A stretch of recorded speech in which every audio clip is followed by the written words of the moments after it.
요즘 따라 이유도 없이 날씨가 추워지면 이곳저곳이 쑤시고 아프신가요?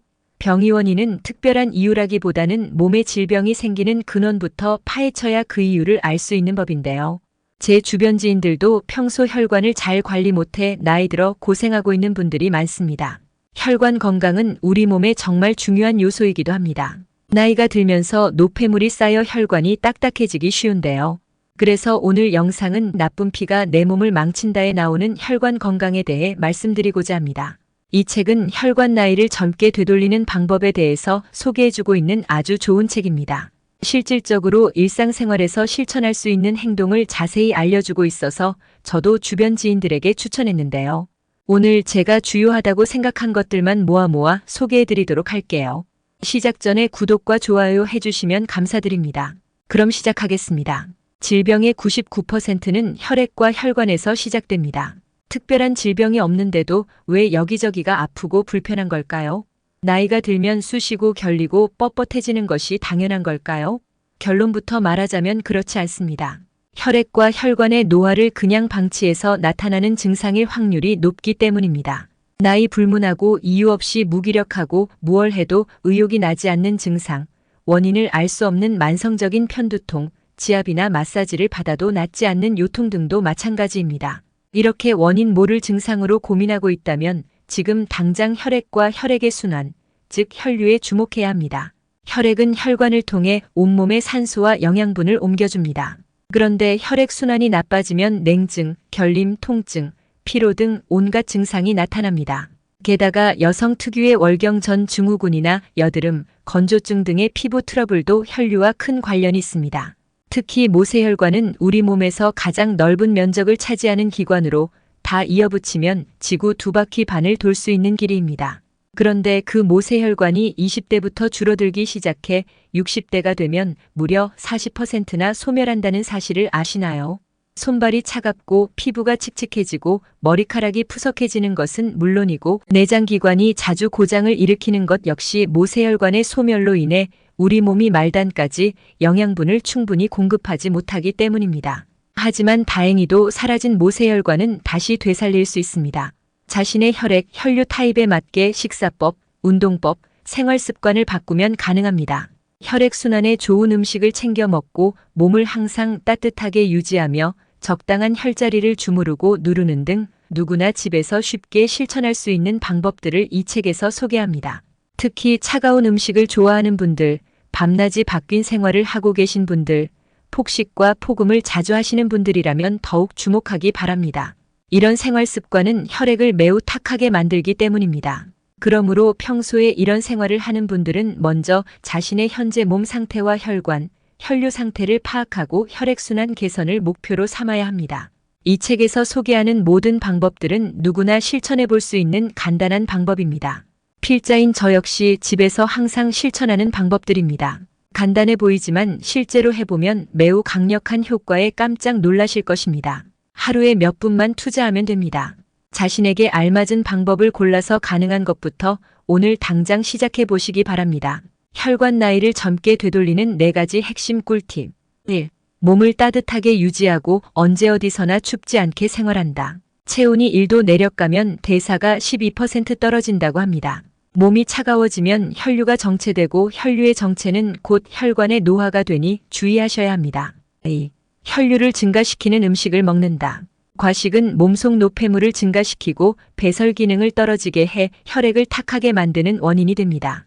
따라서 배가 터질 것처럼 많이 먹지 말고 조금 덜 먹었나 싶게 먹는 게 좋습니다. 3. 몸을 자주 주무르거나 누른다. 혈류가 좋아지는 자리가 따로 있는데요. 이곳을 자주 누르거나 주무르면 정체된 혈액이 정상적으로 잘 순환하게 됩니다.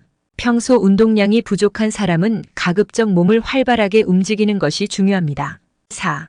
몸과 마음의 생기와 활력을 되찾는 데 집중한다. 스트레스도 혈류를 악화시키는 중요한 요인입니다.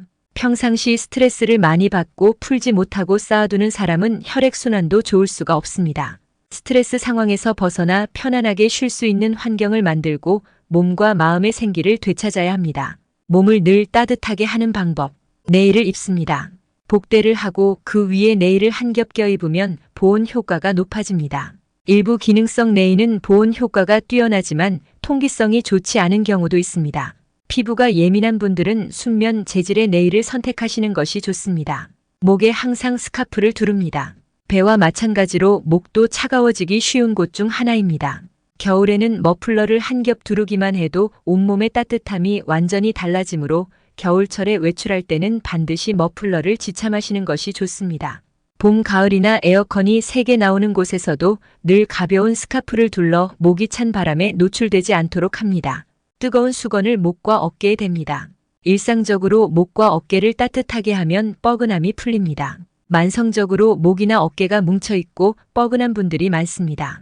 이런 증상은 지압이나 마사지를 받으면 조금 호전된 듯해도 며칠 안 가 금세 본래대로 돌아가곤 합니다.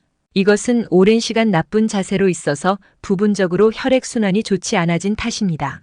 나쁜 자세로 장시간 책상에 앉아서 일하는 분들은 일상의 생활 습관이 원인이므로 한 달에 한 번 정도 전문가의 시술을 받는다고 해서 증상이 쉽게 개선되지는 않습니다. 그것보다 매일 환부를 따뜻하게 하는 습관을 들이는 편이 더 효과적입니다. 뜨거운 수건으로 목과 어깨를 자주 따뜻하게 해주면 혈액순환이 좋아지는 것은 물론 경직된 근육이 풀려서 몸과 마음이 편안해집니다. 자기 전에 하면 숙면을 돕는 효과도 얻을 수 있습니다. 수건을 물에 적신 다음 꽉 짠다. 더 이상 물이 나오지 않을 때까지 확실히 짜야 합니다. 전자레인지 500W 기준에서 약 1분간 데운 다음 수건을 펼쳐서 적당한 온도로 식혀줍니다. 적당한 온도가 된 수건을 목과 어깨에 댄 후 이를 3번에서 5번 반복합니다. 수욕 조격을 한다. 단시간에 몸 전체가 따뜻해지므로 냉증을 개선해주고 냉증에서 오는 관절통과 두통 등을 완화시킵니다. 아로마향을 함께 사용하면 마음이 진정되고 편안해집니다. 이는 불면증인 분들에게도 좋습니다. 손발을 따뜻하게 하면 전신이 따뜻해집니다.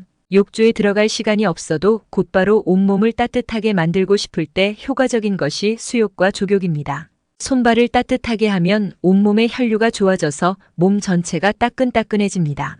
옷을 입은 채로 할 수 있어서 환자나 노인도 손쉽게 할 수 있습니다. 몸 전체를 담그는 것보다 심장에 부담이 덜하다는 장점도 있습니다. 수욕과 조격의 효과를 더욱 높이고 싶다면 찬물과 따뜻한 물을 양쪽에 준비해 놓고 교대로 담그는 방법을 추천합니다. 40도의 따뜻한 물과 10도의 찬물에 교대로 담그면 냉온욕 효과가 있어 혈액순환이 더 원활해집니다. 또한 따뜻한 물에 좋아하는 아로마 오일을 몇 방울 떨어뜨리면 몸과 마음이 편안해지고 숙면에도 도움이 됩니다. 혈액순환에 좋은 음식을 올바르게 먹는 법. 생강을 익혀 먹는다. 생강을 가열하면 매운맛 성분인 진저롤이 생강 오일로 변해 몸을 안쪽부터 더 따뜻하게 해줍니다. 이로 인해 온몸의 혈액순환이 좋아져 통증과 결림이 개선됩니다. 또한 신진대사가 좋아져 다이어트와 피부 미용에도 도움이 됩니다. 생강은 혈액순환을 개선하고 몸을 중심부터 따뜻하게 해주는 효능이 있습니다. 예로부터 약으로 사용될 정도로 건강에 좋은 성분을 많이 가지고 있습니다. 생강은 혈액순환을 좋게 하여 대사를 높이고 냉증, 고혈압 등 다양한 증상을 개선해줍니다. 생강을 가열하거나 건조시키면 유효 성분의 효과가 더욱 높아집니다. 생강에 포함된 매운맛 성분인 진저롤은 가열하거나 건조하면 생강 오일로 변하게 되는데 생강 오일이 몸을 따뜻하게 해주는데 효과가 더 좋습니다. 따뜻한 코코아나 홍차에 생강 오일을 넣으면 매일 섭취하기 쉬워지므로 시도해 보시기 바랍니다. 한편 100도 이상으로 익히면 생강 오일이 사라지므로 프라이팬 등에서 직접 볶을 때는 최대한 마지막에 넣는 것이 좋습니다. 소금은 미네랄이 함유된 천연소금으로 고른다. 천연소금에 함유된 미네랄은 혈액순환을 촉진시키고 냉증 개선에 도움을 줍니다. 또한 철분이 보충되어 빈혈을 예방합니다. 천연소금은 교감신경을 활성화시켜 피로를 회복시킵니다. 천연소금에만 미네랄이 풍부하게 함유되어 있습니다. 소금을 지나치게 많이 먹는 것은 몸에 나쁘다고 여겨지지만 이는 소금 자체의 문제보다는 정제염이라는 소금의 경우에 해당합니다. 정제염은 제조 과정에서 미네랄이 용해되어 사라지기 때문입니다. 품질 표시 라벨에 염화 나트륨 99% 이상이라고 쓰여 있는 것이 정제염입니다. 한편 천연소금은 이런 제조법을 사용하지 않고 바람과 햇빛으로만 말리거나 구워서 만들어지는 소금을 말합니다. 천연소금은 마그네슘이나 칼륨, 칼슘과 같은 미네랄이 많이 함유되어 있어서 몸에 좋은 영향을 줍니다. 천연소금은 해염, 암염, 호염의 세 가지 종류가 있는데 해염에 미네랄이 가장 많이 들어 있습니다. 생채소보다 익힌 채소를 먹는다. 생채소를 지나치게 많이 먹는 것은 혈류를 나쁘게 하는 원인이 될 수 있습니다. 채소는 건강과 미용에 중요한 식재료이지만 모든 채소가 항상 좋은 것은 아닙니다. 익히지 않고 섭취하면 몸을 차게 만들어 혈류를 나쁘게 할 수 있는 채소도 있습니다. 여름에 제철인 토마토나 오이는 음성이고 겨울에 제철인 당근이나 양파와 같은 식재료는 양성인 것이 많으므로 계절에 따라 구분하는 것이 좋습니다. 몸을 차게 하지 않고 채소를 많이 먹으려면 어떻게 해야 할까요? 익혀서 섭취하는 것을 추천합니다. 다만 가열하면 영양분이 손실되는 채소도 있으므로 수프로 만들어 국물까지 함께 섭취하면 영양분을 모두 섭취할 수 있습니다. 혈액순환에 도움을 주는 채소. 토마토 리코펜이 아름다운 피부를 만듭니다. 토마토에 함유된 빨간 색소 성분인 리코펜은 노화, 암, 동맥경화 등을 일으키는 활성산소를 없애는 강한 항산화 작용이 있습니다. 리코펜은 열에 강하여 토마토 케첩과 같은 가공식품을 통해서도 섭취할 수 있습니다. 양파 혈류를 맑게 하는 성분의 보고. 양파의 자극적인 냄새의 원인인 알리신은 혈액 속 나쁜 콜레스테롤을 낮추고 피라진이라는 성분은 혈전이 생기는 것을 방지해줍니다. 게다가 껍데기에 함유된 쿼세틴이라는 성분에는 토마토와 마찬가지로 항산화 작용이 있습니다. 브로콜리 혈류를 개선하고 감기도 예방합니다. 브로콜리에는 피부 미용 효과가 높은 비타민 C와 강한 항산화 능력을 지닌 베타카로틴 등의 영양소가 풍부합니다. 그래서 면역력 증가, 피부 미용, 동맥 경화 예방에 효과적입니다. 영양소는 봉오리보다 줄기 부분에 많이 함유되어 있으므로 줄기까지 먹도록 합니다. 목이 마를 때는 따뜻한 녹차를 마신다. 녹차에 함유된 카테킨으로 탁해진 혈액을 깨끗하게 식힐 수 있습니다. 녹차에 함유된 성분 중에서 특히 주목해야 할 것은 떫은 맛을 내는 카테킨입니다. 카테킨은 폴리페놀이라는 항산화 물질의 일종으로 항산화 작용에 탁월하며 살균 작용이나 항바이러스 작용 등에도 효과적이며 다양한 이로움을 주는 성분입니다. 폴리페놀이 몸속에 들어가면 항산화 작용과 살균 작용을 합니다. 예를 들어 혈소판이 모여서 혈류가 탁해지는 것을 방지하고 혈류를 개선해줍니다. 폴리페놀에는 블루베리의 안토시아닌이나 커피의 클로로겐산 등 다양한 종류가 있으며 전부 항산화 작용이 있으므로 적극적으로 섭취하도록 합시다. 원산지가 한랭지인 식재료가 몸을 따뜻하게 해준다. 한랭지가 원산지인 식재료는 몸을 따뜻하게 해서 혈류를 개선합니다. 식품에는 몸을 차갑게 하는 음성식품과 따뜻하게 하는 양성식품이 있습니다. 주로 한랭지에서 나는 식품은 몸을 따뜻하게 하는 효과가 높습니다. 추운 지역 사람들은 추위로부터 몸을 지키기 위해 양성식품을 먹고 열을 냅니다. 마찬가지로 더운 지역에서는 음성식품을 먹어 몸에 열을 내보냅니다. 그래서 남쪽 나라 사람들이 많이 먹는 음식은 음성식품이 많다고 알려져 있습니다. 몸이 따뜻해지면 혈류의 순환이 좋아져서 냉증이 개선될 뿐만 아니라 미용과 다이어트에도 도움이 됩니다. 다음 페이지의 그림을 참고해서 적극적으로 양성식품을 먹도록 합시다. 음성식품을 먹을 때는 양성 조미료를 함께 사용해 몸이 차가워지는 것을 막읍시다. 블랙푸드를 적극적으로 먹는다.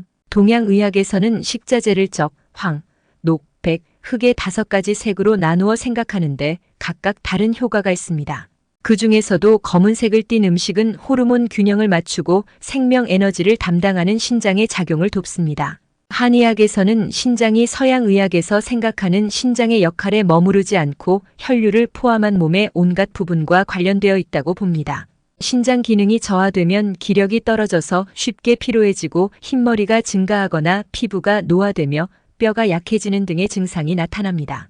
불임, 갱년기 증후군 등의 위험성도 높아집니다. 블랙푸드는 젊음의 원천이라고 할 수 있는 신장의 기능을 돕는 식재료이므로 적극적으로 먹도록 합시다. 검은 콩에는 이소플라본뿐만 아니라 안토시아닌이라는 폴리페놀도 함유되어 있어 혈액순환을 원활하게 해줍니다.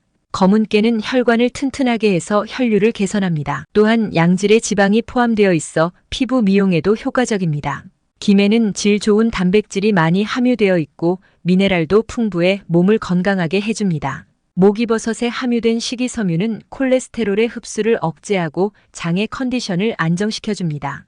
톳은 철분, 칼슘, 식이섬유, 비타민 B군 등 좋은 영양소가 많이 함유되어 있습니다. 빈혈, 변비를 예방하고 개선해줍니다. 미역은 목이버섯과 마찬가지로 식이섬유와 미네랄이 풍부해 붓기 해소에 도움을 줍니다. 녹말로 음식을 걸쭉하게 만든다. 문장 몸을 가장 빨리 데우는 방법은 무엇일까요? 바로 따뜻한 것을 먹거나 마시는 것입니다. 몸 바깥쪽이 아닌 안쪽으로 접근하면 효율적으로 몸을 따뜻하게 할 수 있습니다. 특히 따뜻하고 걸쭉한 음식은 몸을 데우는데 효과적입니다. 요리에 걸쭉함을 더하는 방법은 여러 가지가 있는데 그중 가장 손쉽게 할 수 있는 것은 녹말가루를 이용하는 방법입니다. 수프를 만들 때 마지막에 녹말가루를 조금 풀어 넣어 걸쭉한 식감을 내면 좋습니다. 갈분이 있다면 차에 넣어도 됩니다. 음식을 걸쭉하게 해주는 식재료. 참마의 끈적이는 성분은 뮤신입니다. 참마의 주성분인 전분은 열을 가하면 걸쭉해집니다. 끓이는 요리에 사용해도 좋습니다. 찹쌀은 맵쌀보다 전분량이 많고 끈기도 풍부합니다. 찰떡은 그대로 먹기보다 수프 등에 넣어 녹여보세요. 걸쭉한 수프로 만들 수 있습니다. 갈분은 칡뿌리를 가루로 만든 것입니다. 부드럽고 맛이 좋습니다. 음료에 걸쭉함을 더하고 싶을 때 추천합니다. 차에도 넣을 수 있습니다. 감자 녹말은 감자의 전분을 정제한 것입니다. 물에 개어 요리에 넣으면 국물이 걸쭉해집니다. 다양한 요리에 자유자재로 사용할 수 있습니다. 모세혈관을 회복시키는 생활습관 만들기. 햇빛을 받으며 하루를 시작합니다. 햇빛을 받으면 자율신경의 균형이 바로잡힙니다. 혈액순환도 좋아지고 상쾌하게 잠에서 깰 수 있습니다. 햇빛을 받으면 멜라토닌이 자연스럽게 분비됩니다. 멜라토닌 분비가 활성화되면 불면증이 사라지고 푹 잘 수 있습니다. 마음의 균형을 잡아주는 세로토닌이 분비됩니다. 짜증나는 기분이 사라지고 집중력이 올라갑니다. 행복한 기분이 됩니다. 생물은 기본적으로 햇빛을 받아야 합니다. 온종일 집안에 갇혀 있으면 기분이 답답해지고 밤에 잠이 오지 않습니다. 단순히 활동량이 적어서 그런 것만은 아닙니다. 햇볕을 받지 않아서 체내시계가 뒤죽박죽 되었을 수도 있습니다. 그런 상태를 그대로 방치해서는 안 됩니다. 그런 상태는 점차 우울증이나 자율신경실조증으로 발전할 가능성이 있기 때문입니다. 이때 체내시계를 초기화할 필요가 있습니다. 그러면 아침에 상쾌하게 일어나고 밤에는 자연히 졸음이 찾아옵니다. 체내시계 초기화 방법은 바로 햇빛을 충분히 받는 것입니다. 아침에 일어나면 일단 창문을 열고 햇빛을 충분히 받아야 합니다. 눈부시다고 느낄 정도로 햇볕을 충분히 받는 것이 중요합니다. 우리 몸은 햇빛을 받으면 행복 호르몬인 세로토닌을 분비합니다. 또한 멜라토닌 덕분에 밤에 숙면할 수 있습니다. 햇빛을 꼭 받아야 하는 이유. 체내 비타민 D가 증가하면 뼈가 튼튼해집니다. 뼈를 강하게 하는 칼슘은 비타민 D의 작용이 없으면 뼈에 축적되지 않습니다. 비타민 D는 피부에 자외선이 닿으면 생성됩니다. 세로토닌이 생성되어 기분을 안정시켜줍니다. 소위 행복 호르몬이라 불리는 세로토닌은 정신을 안정시켜주는 신경전달 물질입니다. 이는 햇빛을 받으면 합성됩니다. 긍정적인 기분이 되는 것뿐만 아니라 내장기관의 불균형을 바로잡는 효과도 있습니다. 혈압이 내려갑니다. 자외선을 받으면 혈압을 낮추는 물질이 혈액 속에 분비됩니다. 하루 20분 정도 햇빛을 받으면 심장병이나 뇌졸중도 예방할 수 있습니다. 체내시계가 정상화됩니다. 인간은 하루 5분에서 수십 분까지 체내시계가 늦어집니다. 햇빛을 받으면 체내시계가 초기화되어 매일 같은 리듬으로 생활할 수 있게 됩니다. 밤이 되면 숙면과 회복을 돕는 멜라토닌이 분비됩니다. 잠을 유도하는 호르몬인 멜라토닌은 햇빛을 받으면 분비됩니다. 낮에 분비된 세로토닌 분비량이 적으면 멜라토닌도 제대로 분비되지 않습니다. 하루 1만 보를 걷는 것을 목표로 합니다. 걷기로 에너지 대사를 높이면 혈류도 증가됩니다. 가벼운 유산소 운동 중 가장 먼저 떠오르는 것이 워킹입니다. 특별한 도구도 필요 없고 돈도 들지 않습니다. 간단한 집안일을 하고 집 근처에서 장을 보는 사람은 하루 평균 4,000보 정도 걷는다고 합니다. 1만 보를 걸으려면 그보다 2배 이상 움직여야 합니다. 시간으로 계산하면 1시간에서 1시간 반 정도 걸리므로 의식하지 않으면 달성하기 어려울지도 모릅니다. 전철로 출퇴근하는 사람은 일정 거장 전에 내려서 걷는 것도 좋은 방법입니다. 걸을 때는 최대한 빠른 걸음으로 힘차게 나아가야 합니다. 특히 식사 후에 유산소 운동을 하면 에너지 대사가 활발해지므로 다이어트를 신경 쓰는 사람은 꼭 한번 시도해 보시기 바랍니다. 1시간에 1번씩 몸을 펴주시는 것이 좋습니다. 혈류를 압박하면 온몸에 통증이 옵니다. 오랜 시간 같은 자세로 있는 사람은 아무래도 근육이 뻐근해지고 몸이 잘 붓는다는 것을 알아야 합니다. 혈관이 오래 압박받으면 유연성이 떨어지고 혈액순환 자체가 잘 안 되기 때문입니다. 기분 좋은 느낌이 컨디션 회복의 첫걸음입니다. 책상에 앉아 일을 하는 사람은 마음대로 일어서서 돌아다닐 수 없으므로 뻐근하고 쑤셔도 참는 경우가 많습니다. 하지만 적어도 1시간에 1번씩은 스트레칭을 해야 합니다. 혈액순환이 좋아지면 엔도르핀이 분비되어 기분이 좋아질 뿐 아니라 컨디션까지 회복됩니다. 괴로울수록 웃으려고 애쓰는 것이 좋습니다. 기분이 침울할 때도 웃으면 즐거워집니다. 젊은 사람도 하루에 4,000개 정도의 암세포가 생겨난다는 것을 아시나요? 그래도 암으로 발전하지 않는 것은 우리 몸에 있는 면역세포가 지켜주기 때문입니다. 면역세포는 스트레스가 많으면 기능이 떨어진다고 합니다. 웃으면 간뇌에 흥분이 전해지는데 이 간뇌는 면역 기능을 담당하고 있습니다. 웃으면 면역세포가 활성화되는 것입니다. 또한 무리하게 억지로 웃어도 뇌는 그것을 진짜 웃음으로 착각해서 즐겁다고 인식합니다. 따라서 괴로울 때야말로 웃어야 하는 때입니다. 가짜 활기가 진짜 활기를 가져다주는 셈입니다. 친구와 수다를 떠는 것도 면역세포 활성화에 효과가 있습니다. 잠들기 1시간 전에는 스마트폰을 꼭 끕니다. 스마트폰 액정을 멀리하면 눈 주위의 근육 피로가 해소되고 눈가의 혈류가 좋아집니다. 멜라토닌 생성이 원활해져서 체내 시계가 정상화됩니다. 뇌는 한번 흥분하면 진정되기까지 2~3시간이 걸립니다. 잠들기 2시간 전부터 스마트폰을 끄고 방을 어둑어둑하게 하면 수면의 질이 향상되고 피로가 쉽게 해소됩니다. 눈을 혹사시키면 다양한 문제가 발생할 수 있습니다. 스마트폰이나 태블릿 PC, 컴퓨터 화면에는 블루라이트라고 불리는 파장이 짧은 가시광선이 많이 포함되어 있습니다. 장시간 노출되면 몸에 다양한 영향을 미칩니다. 특히 눈에 미치는 영향이 가장 위험합니다. 블루라이트는 물체를 선명하게 보게 해주지만 밤에는 홍채가 커지기 때문에 너무 많은 양의 빛이 들어와 망막과 망막 내 시세포가 손상될 수 있습니다. 또한 블루라이트는 멜라토닌이라는 수면 호르몬의 분비를 억제합니다. 그래서 스마트폰을 보고 있으면 잠이 오지 않을 수 있습니다. 잠들기 전에는 꼭 스마트폰을 끄고 눈과 뇌를 휴식시켜야 합니다. 자기 전에는 커튼을 조금만 열어두어야 합니다. 해가 뜨면 조금 열어둔 커튼 사이로 자연히 빛이 들어와 눈이 떠집니다. 적당한 양의 햇빛을 받으면 밤에 부교감신경이 활성화되어 몸이 따뜻해지고 혈류가 좋아집니다. 일찍 자고 일찍 일어나는 규칙적인 습관을 들이면 좋은 컨디션을 유지할 수 있습니다. 아침 기상이 어려운 사람은 햇살의 힘을 빌려보세요. 아침에 눈을 뜰 때 상쾌하지 않거나 일어나기 힘든 경우 자기 전에 커튼을 조금만 열어두면 틈새로 아침 햇살이 들어와 자연스럽게 눈이 떠집니다. 인간은 본래 일출과 함께 잠에서 깨어나 해가 지면 졸음이 옵니다. 그러나 이제는 밤에도 밝은 불빛을 계속해서 받아야 해서 잠들지 못하고 결과적으로 아침에도 일어나기 어려워지는 악순환에 빠지게 됐습니다. 자연스러운 햇빛을 받아서 일어나면 눈이 더 상쾌하게 뜰 수 있습니다. 그러면 밤에도 자연스럽게 졸음이 찾아와 수면의 질도 향상됩니다. 감사하는 마음을 항상 갖도록 노력하세요.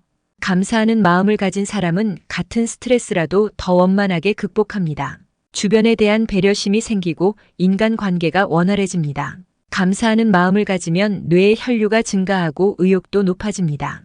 건강 상태도 좋아지고 업무 효율도 올라갑니다. 감사하는 마음을 가진 사람은 스트레스에 강합니다. 같은 말을 해도 사람마다 받아들이는 방식이 다릅니다. 긍정적인 사람은 조언으로 받아들이지만 부정적인 사람은 모욕으로 받아들일 수도 있습니다. 매사를 부정적으로 바라보는 사람은 항상 스트레스를 느끼게 됩니다. 그럴 때는 의식적으로 감사하는 마음을 가지려고 노력해 보세요. 실제로 감사하는 마음을 가지면 뇌로 가는 혈류가 증가하여 스트레스를 덜 느끼고 인간관계도 원활해집니다. 주변 사람들에게 신뢰를 얻으면 의욕이 더욱 솟아오를 것입니다. 이상으로 질병의 99%는 혈액과 혈관에서 시작된다는 이유에 대해서 알아보고 일상생활에서 바로 실천 가능한 목록을 설명드렸는데요. 도움이 되셨는지 모르겠습니다. 가장 중요한 것은 꾸준한 실천과 관리라는 점 잊지 마시고 오늘 하루도 건강하게 보내시기 바랍니다. 그럼 이만 물러나겠습니다. 구독과 좋아요 감사드립니다.